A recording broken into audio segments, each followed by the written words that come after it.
Well, she said, do you have any tips on how to cut down on excessive screen time? So she has excess screen time in her life, and she's recognized that it's making her miserable, which is actually the first step, because sometimes we're just so caught up in it, we don't realize what it's doing to us. Right. I see this in my daughter, who's 8.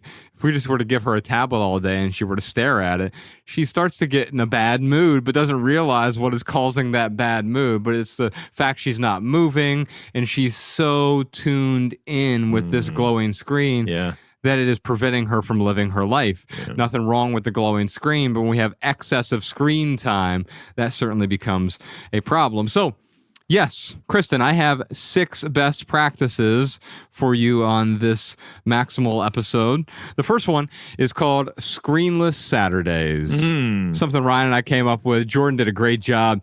He analog filmed a video. Podcast Sean recorded the audio analog as well. So you can check out the Screenless Saturdays trailer on YouTube. We talk about living a screenless Saturday life. So once a week, you can throw your phone in a drawer and go out and get lost with someone. Live without screens. There's 3 different ways to do it. We'll put a link to it in the show notes so you can identify whether the simple or the easy, the intermediate, or the more aggressive way to live screenless on Saturdays. Just one day a week, but you learn a whole lot about yourself in the process. Yeah. The second tip I have for you is something I call all-day grayscale. Like, while it's light outside, turn your phone to grayscale. Why is that? Well, you can do it on any type of phone, iPhone or Android phone. You go into your settings. They don't make it really easy, but just Google iPhone grayscale. You'll find it. It's relatively simple once you have the instructions. And you go in there, turn your phone to grayscale, and it makes it so boring, and it's not enticing anymore. And when your phone is less enticing, you spend less time on the phone. You're not worried about getting on to Instagram, TikTok, and so forth as much because you've rendered them much less enticing. Number 3 is social media detox. How do we do that? We remove all social media apps from our phone. No more Instagram, no more TikTok, no more Twitter, no more Facebook, no more Yik Yak, Ryan. And the reason we do that doesn't mean we can't visit those things. We can set aside time to visit them on our own from our desktop. Or if I really want to post a picture to Instagram or a video, I can go download the app, post it, and then remove the app from my phone. So that's your third tip here, the third best practice. Number 4, I call this time-restricted digital fasting. And so it's just like fasting when you're eating.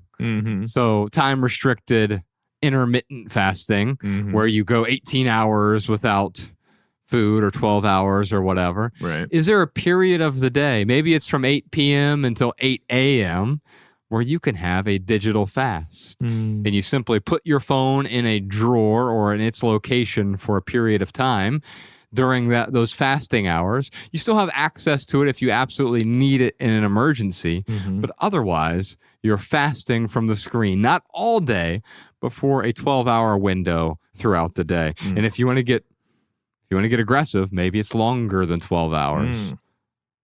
The next one is connected to that. Cal Newport calls it the foyer rule, or if you're rich, it's the foyer rule. Or you could be pretentious. But you repeat myself. And so the foyer means, like, I don't carry my phone around like the 79th Oregon all throughout my house. I put it in one place as soon as I get home. For me, it's the junk drawer because I don't have a foyer or a foyer. But as soon as you walk in, I have a very tiny kitchen, and there's a junk drawer there. And I'll just put the phone in that drawer, so I have access to it. If I need to make a phone call, I want to send a text message, it's not on the couch with me or at the dining room table with me or in bed with me. I've restricted my access to my phone while I'm at home. I still can use it if I need to, but I'm not pulled around by the tug of the glowing screen. And then finally, the last best practice here is eliminating the top 3 tech distractions in your life. So that could be your television, or maybe it's your television in the bedroom. Getting the TV out of the bedroom radically improves your sex and sleep life. So not having a TV in the bedroom was a big one for me. Not having email on my phone, huge distraction for me, because someone has the opportunity to really mess up my day just by sending me an email that I say mess up my day. It's not like it ruins my day, but now I feel compelled. Oh, I really have to respond to Danny. He said it was urgent, right? Mm-hmm. And so now his urgency has become my emergency. Mm-hmm.